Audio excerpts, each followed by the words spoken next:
রান্না করলে নাকি খেতে মজা হয় না, তবে আমার এই রেসিপিতে যদি একবার বাড়িতে ট্রাই করেন তাহলে হাত চেটে পুটে খাবেন, এটা এতটাই মজার হয়।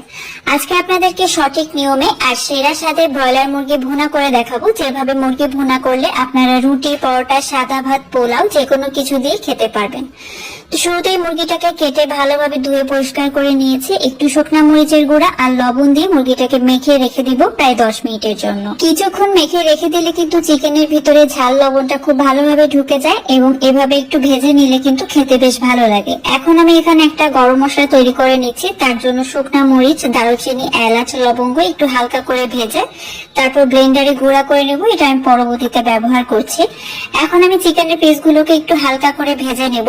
তেলের মধ্যে কিন্তু একদম অল্প তেল নিয়েছি, আর এভাবে তেলের মধ্যে হালকা করে ভেজে নিলে কিন্তু চিকেনটা রান্নার সময় একদম খুলে যায় না, আর খেতেও বেশ ভালো লাগে।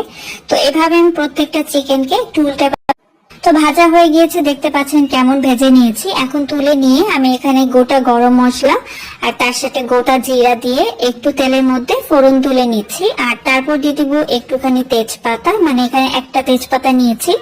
পেঁয়াজ কুচি দিয়ে দিলাম। এখন এই পেঁয়াজ কুচিকে এই গরম মশলার সাথে খুব ভালো করে কিছুক্ষণের জন্য একটু লাল লাল করে ভেজে নিয়ে পেঁয়াজ বাটা দিয়ে দিচ্ছি। যেহেতু আমি মুরগি ভুনা করছি তাই পেঁয়াজ বাটাটা ব্যবহার করছি, এতে করে কিন্তু মুরগি ভুনা খেতে ভালো লাগবে।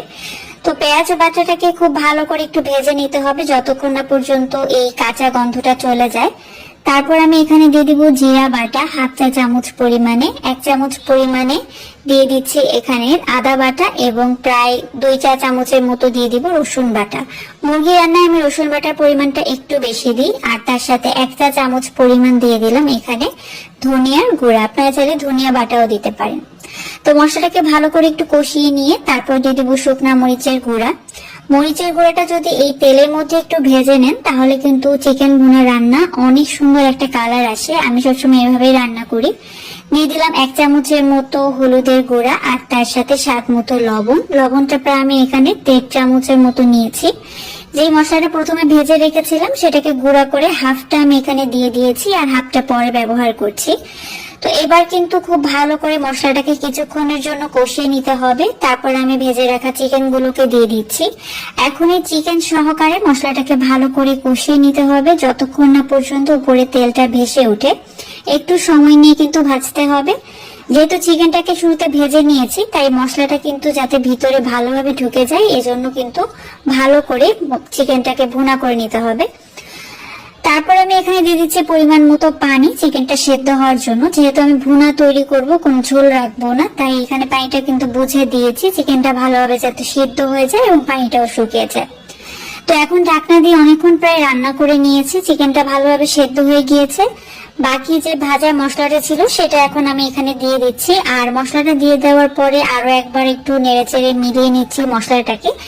এখন আর ঢাকনা দিব না, জাস্ট ঝোলটা কমে আসা পর্যন্ত অপেক্ষা করব। একটু ভুনা ভুনা হয়ে আসলে দেখতে পাচ্ছেন আমার এই চিকেন ভুনা কিন্তু একেবারে রেডি।